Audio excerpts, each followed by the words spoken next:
ओम शांति। आज प्यारे बाप दादा के साकार मधुर महावाक्य हैं 12 जनवरी 2026। आज की मुरली के सार में शांति के सागर बाबा ने स्वधर्म की स्मृति दिलाते कहा कि जब ओम शांति कहा जाता है तो अपना स्वधर्म याद पड़ता है, घर की भी याद आती है।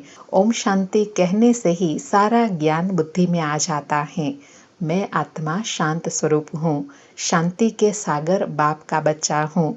जो बाप स्वर्ग स्थापन करते हैं वह बाप ही हमको पवित्र शांत स्वरूप बनाते हैं। मुख्य बात है पवित्रता की। फिर पवित्रता के लिए कहा कि एक काम विकार के कारण ही सब क्वालिफिकेशन बिगड़ पड़ी है। इसलिए बाप कहते हैं काम को जीतो तो तुम जगत जीत अर्थात नए विश्व के मालिक बनेंगे।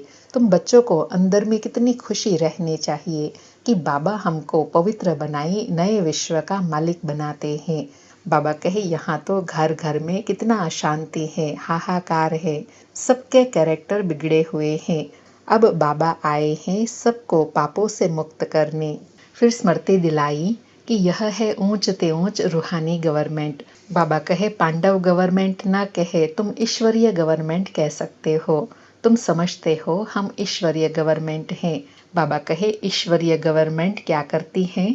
आत्माओं को पवित्र बनाई देवता बनाती है, स्वर्ग का मालिक बनाती है। और साथ में कहा कि पतितों को पावन बनाना यह तुम्हारा धंधा है। पावन बनो तो पावन दुनिया में चलेंगे।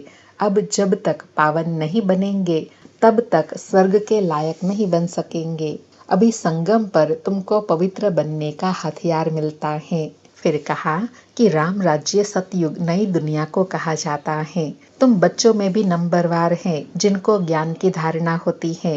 कई तो बिल्कुल भूल जाते हैं क्योंकि बिल्कुल पत्थर बुद्धि बन गए हैं। बाबा कहे अब जो पारस बुद्धि बने हैं उनका काम है औरों को पारस बुद्धि बनाना। पत्थर बुद्धि की एक्टिविटी तो वही चलती रहेंगी क्योंकि हंस और बगुले हो गए ना। हंस कभी किसी को दुख नहीं देते हैं, बगुले दुख देते हैं। बाबा कहे कई हैं जिनकी चाल ही बगुले मिसल होती है अर्थात दुखदाई होती है क्योंकि उनमें विकार है। और कहा बाबा का बनने के बाद जो झूठ बोलने वाले, झूठे काम करने वाले हैं वह 3rd ग्रेड बनते हैं। 1st grade, 2nd grade, 3rd grade होती है ना। फिर और पवित्रता के लिए कहा कि बाप कहते हैं पवित्रता का भी पूरा सबूत देना है। कई दुनिया वाले कहते हैं इकट्ठे रहकर पवित्र रहते, यह तो इम्पॉसिबल है। तो बच्चों को उनको समझाना है। स्वयं में योग बल न होने के कारण फिर इतनी सहज बात भी पूरी रीति समझा नहीं सकते हैं।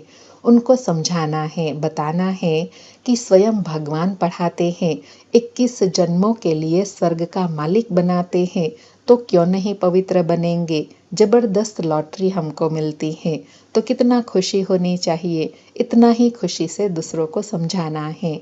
फिर विशेष कहा कि शिव बाबा को अनादि क्रिएटर कहा जाता है। बाप अनादि तो आत्मा भी अनादि है, खेल भी अनादि है, बना बनाया ड्रामा है। स्व आत्मा को सृष्टि के चक्र के आदि मध्य अंत ड्यूरेशन का ज्ञान मिलता है। यह ज्ञान देने वाला स्वयं क्रिएटर है। जिस ज्ञान से तुम 21 जन्मों के लिए धन के बन जाते हो अर्थात सुखी बन जाते हो। जब निधन के बनते हैं, कैरेक्टर बिगड़ता है, तब दुखी होते हो। फिर कहा पुकारते हैं हम कोई काम के नहीं रहे हैं, आप आकर हमें पावन बनाई, हमारे कैरेक्टर सुधारो। तो बाबा कहे अभी तुम्हारे कैरेक्टर कितने सुधरते हैं।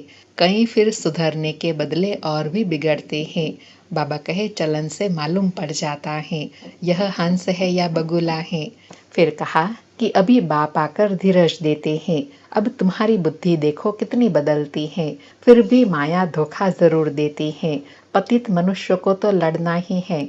इसमें इच्छा मात्रम अविद्या बनना है, कोई इच्छा नहीं रखना है।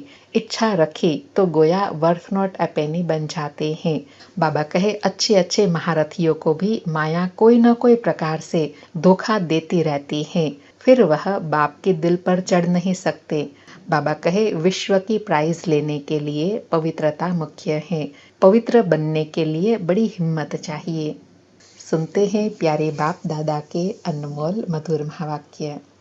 आज बाबा कहे, मीठे बच्चे, तुम्हें पावन दुनिया में चलना है, इसलिए काम महाशत्रु पर जीत पानी है, काम जीत जगत जीत बनना है। आज मुरली से प्रश्न है, हर एक अपनी एक्टिविटी से कौन सा साक्षात्कार सबको करा सकते हैं। उत्तर में बाबा कहे, मैं हंस हूँ या बगुला हूँ, यह हर एक अपनी एक्टिविटी से सबको साक्षात्कार करा सकते हैं, क्योंकि हंस कभी किसी को दुख नहीं देंगे, बगुले दुख देते हैं, वह विकारी होते हैं।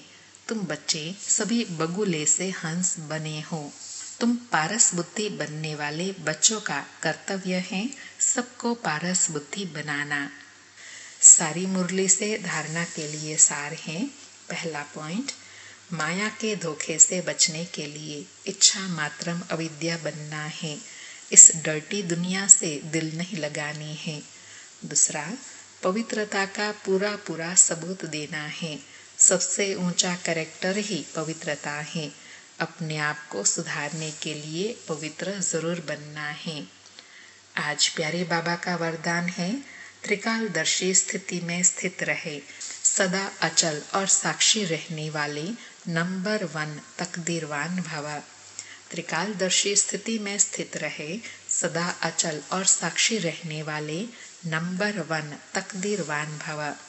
स्पष्टीकरण है, त्रिकालदर्शी स्थिति में स्थित होकर हर संकल्प, हर कर्म करो और हर बात को देखो, यह क्यों, यह क्या, यह क्वेश्चन मार्क न हो, सदा फुल स्टॉप, नथिंग न्यू। हर आत्मा के पार्ट को अच्छी तरह से जानकर पार्ट में आओ, आत्मा के संबंध संपर्क में आते न्यारे और प्यारेपन की समानता रहे तो हलचल समाप्त हो जाएंगी। ऐसे सदा अचल और साक्षी रहना, यही है नंबर 1 तकदीरवान आत्मा की निशानी। बाबा ने नंबर 1 तकदीरवान आत्मा बनने की विधि बताई कि हर कर्म त्रिकालदर्शी स्थिति में स्थित होकर करेंगे, चाहे संकल्प हो, बोल हो, कर्म हो या व्यवहार हो, और उसमें भी न्यारा और प्यारापन हो, तभी सदा अचल और साक्षीपन की स्थिति में स्थित रह सकते हैं। आज का स्लोगन है, सहनशीलता के गुण को धारण करो तो कठोर संस्कार भी शीतल हो जाएंगे। सहनशीलता के गुण को धारण करो तो कठोर संस्कार भी शीतल हो जाएंगे। अच्छा, मीठे मीठे सुखिलधे बच्चों प्रति माता पिता बाप दादा का याद प्यार और गुड मॉर्निंग। रूहानी बाप की रूहानी बच्चों को नमस्ते। हम रूहानी बच्चों की रूहानी माता पिता बाप दादा को याद प्यार, गुड मॉर्निंग और नमस्ते नमस्ते।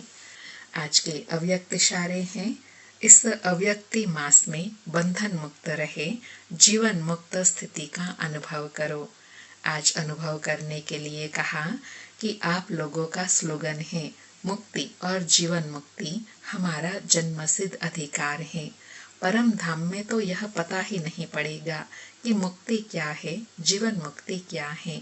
इसका अनुभव इस ब्राह्मण जीवन में अभी करना है।